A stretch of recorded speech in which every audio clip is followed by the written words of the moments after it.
Have you ever wondered what it would be like to be lost? Now, I don't mean like you're in an office building and you don't know which way it is to the meeting room.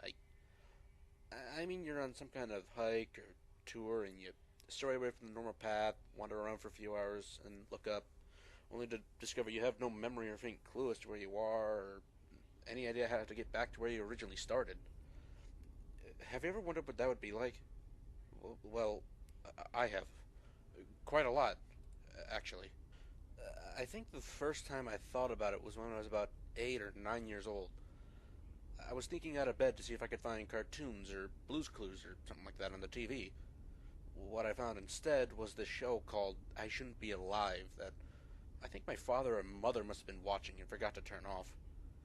It was about this family who was trying to make their way to a funeral for a deceased family member or something like that, but somewhere along the way they made a wrong turn and ended up lost for 8 days in Nevada. I probably should have covered my eyes or turned and ran when I saw it, but for some unexplainable reason, I just couldn't. I just stood there and watched the program. When the show ended, I ran to my room and threw myself under my covers. As you might expect, the show frightened me and gave me nightmares for a few days. After that, I wondered what it might be like if something like that happened to me or one of my family members. Lost in the snow or rainforest or some kind of desert with no way of knowing where you were and no one to help you get out. Pretty dark stuff for an 8 to 9 year old to be thinking of, but I couldn't stop thinking about it. By the time I was 13, I couldn't really go on a car trip without thinking the drivers would make some wrong turn or mistake that would lead us to being lost. Even routine trips to and from school were enough to give me shivers, and long car trips to visit my grandparents 2 states away would make me absolutely hysterical. One day, my longtime fear of becoming lost actually happened. And, unlike my beliefs, it wasn't because of a car. It started on the eve of my father's 45th birthday, when my mom decided to surprise him with a trip to Russia. He had always loved anything having to do with Russia, whether it was its history, its weapons, its language, its drinks, or anything having to do with it, really. That's probably why he married my mom, a Russian immigrant. Anyways, I was 15 at the time. When we arrived, one of my dad's first requests was to stop off at Pripyat, the city that lay abandoned to the nuclear meltdown of the 1980s. Of course, I wasn't really a fan of the idea, but my dad was excited and it was his birthday, so I figured I could suck it up. When we arrived at the abandoned town, I instantly felt uneasy. Every single building was completely run down and overgrown with vegetation and was covered in rust. Layers of dirt and filth covered the exterior of the buildings, where unkept vegetation sprang up for empty sidewalks and streets and wide open valleys. Another thing that instantly crept me out was how dead silent the town was. There was no wind, there was no crickets chirping, there was no birds, there wasn't anything. While we were taking part in the tour, I couldn't help but feel like someone was watching me. The first time I had the feeling, it was just because my older sister was messing with me, but as the tour continued, I still had that feeling of being watched, but my sister was ahead of me now. No matter how fast I turned around to look, I could never see anyone or anything watching me. I'd be lying if I didn't say I felt the urge to just turn around and run back, but for some unfathomable reason, I just couldn't.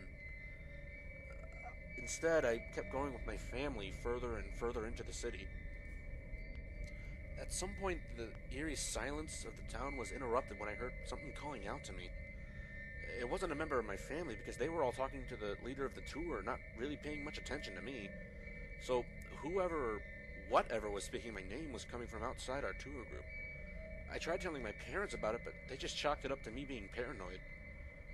As I was forced against my will to continue going into the city, the calling my name just grew louder and louder, until it felt like whoever was saying it was breathing right down my neck. And then, for some unfathomable, stupid reason, I decided to run away, screaming at the voice to just leave me alone. I'm sure at this point my parents were yelling at me to come back or chasing after me to get me, but I just kept going. The voice dragged on and on for what felt like an eternity of relentless torment and agony. Then all at once, it fell silent, and I looked up from where I was and froze in absolute terror. I recognized nothing of my surroundings. All the buildings and fields looked nothing like the ones on the tour, and the dead silence resonated as if it were pounding inside of my head. What's worse was when I turned around, I couldn't even see a trace of my parents, my sister, the tour guide, or anyone for that matter. I was alone, stuck in this city that was tormenting me with no hopes of finding my way out. I was lost. For what felt like hours as I wandered around that desolate, abandoned town, shivering at every little creak or groan that I heard. That feeling that I was being watched felt stronger than ever, and the calling of my name seemed to shift between sounding like it was right next to me to becoming non-existent amongst the silence of the town. I honestly don't know which one frightened me more, the calling of my name or the dead silence. Eventually, the town grew dark, and as if to make my torment even worse, it began to rain. Even worse, I was forced to take refuge in one of the buildings, a hotel from the looks of it. The structure in the building was no better than it was on the outside, with furniture strewn all over the ground and rotting and chipping wallpaper giving off a smell similar to that of rotten food. A staircase covered in rust and green plants seemed to lead upstairs, but it was blocked off by a couch that was completely overturned and seemed to be missing several layers of cushioning. The voice was still calling out to me as I tried to step over the debris and garbage to find a suitable place to sleep. Of course, when I did try to sleep, the voice just kept me up. I tossed and turned several times for close to an hour before I shouted in rage until whatever was calling me to show itself. Of course, though, this just resulted in more silence, save for the rain that was pounding the ground outside. I probably would have stayed up even longer than I did, just because I was so scared of what was going on around me. But, oddly enough, I was exhausted and tired from roaming around aimlessly through the town for several hours. So, strangely, sleep came pretty easily to me once I laid down on an overturned couch. That is, until I heard something slamming shut. Panicked by the sudden noise, I jerked up and started looking around to see what could have possibly caused it. All the doors were hanging unhinged and even lying flat on the ground on the floor that I was on, so it couldn't have come from there. I tried convincing myself that it was just a nightmare brought on by the environment of the town, but I just couldn't shake the feeling that something was in here with me. It couldn't have been an animal. They can't slam something that hard to make that loud of a sound, right? Cautiously, I decided to get up and traverse upstairs in search of the source of that noise. The stairs creaked at every single movement I made on them, and would sound like they were cracking when I placed my weight on them. I felt like the whole thing was going to collapse on me.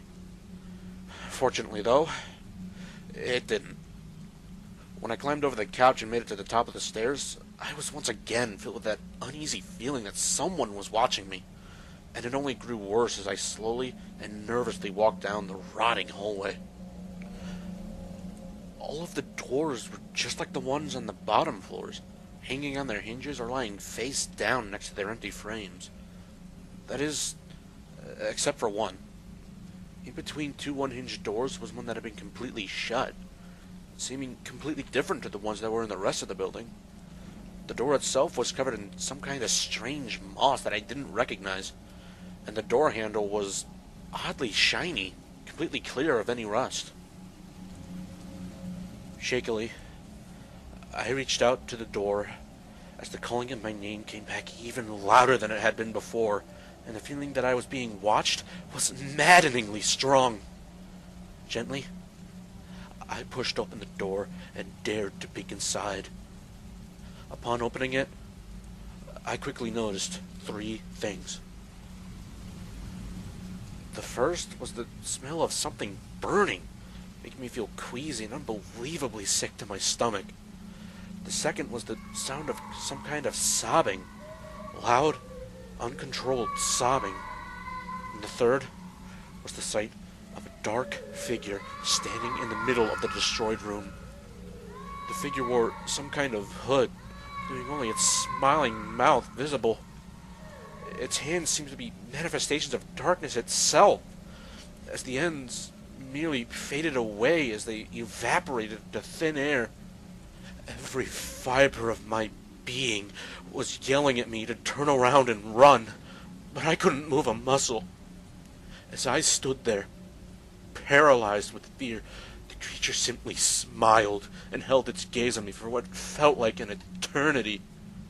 Finally, a new sound, still all too familiar, came to my ears. A chilling, shrill voice equivalent to that of nails scraping up against a chalkboard. It was the same voice that had been calling my name for so long. Thank you for coming. The voice seemed to snap me out of whatever trance this thing had put me into. I screamed and ran as fast as I could back to the stairs, running down them with my heart beating like a drum.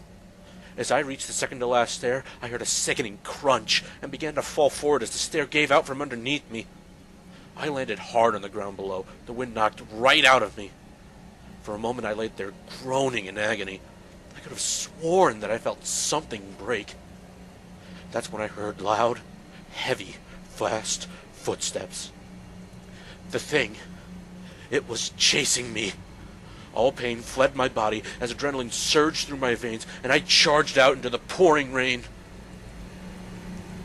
I could still hear the sobbing, the footsteps, and the constant fall of rain as I ran blindly through that awful town. I nearly fell several times, but somehow I managed to keep running. The thundering sound only grew louder as I tried to go faster, trying my best to outrun that horrifying creature. I ran, and I ran, but the sound wouldn't let up. No matter how fast I went, and no matter how many turns I made, I couldn't escape the sound of that thing's footsteps. I was still running when I tripped over an exposed root of one of the trees. Before I could stop myself, my head slammed down on the road and knocked me senseless. All I could see was the darkness and the rain constantly slamming on the ground around me. Before I passed out, I saw the foot of the creature step beside me and slowly bend down to smile at me. I lost consciousness before I could do anything else. I woke up in some kind of hospital bed. IV tubes coming out of various parts of me and a heartbeat monitor beside me. I was surrounded by white walls, and there was some kind of counter with various medical tools and syringes on the far left of the room, with a door not too far away from it. For a second, I thought I might be dreaming, or that I might be in some kind of afterlife, until I tried to get up and felt a surge of pain throughout the entirety of my body. While I was trying to figure out what had happened to me, a woman in a nurse's outfit came inside the room I was in, looked up, and smiled at me. She asked me how I was and if I was doing okay, and I promptly asked her what the heck I was doing in that hospital room. The nurse told me that a search party had found me with my head bleeding on one of the many roads in the city, barely alive. Somehow I had managed to live through the blood loss and fall into some kind of coma lasting 5 days. She said that it was a miracle I was alive, and that I was lucky to even be awake right now. Not too long after that, my family was allowed in to see me, and we quickly scheduled a trip back home. I told the nurse and my family about the creature I had seen, but they just said it was probably my mind playing tricks on me. It's been 2 years since then, and I've been able to return to, I guess, what's a normal life. I do my work, I attend school, and I live my life at home. Everyone I've talked to about the creature, the voice, the noises, and everything else I experienced while I was lost in the town say that it was just my imagination making everything more scary than it really was. Now, I would be tempted to believe them. But every so often, when I'm preparing to go to sleep, or home alone studying, or in the storage of the grocery store I work at, I see the creature standing there, and I hear the sobbing, and I smell the burning, and every time I freeze in fear. I don't know what it wants from me, but one of these days it's going to chase me like it did that day in Pripyat. I don't know if I'll be able to get away again when it does.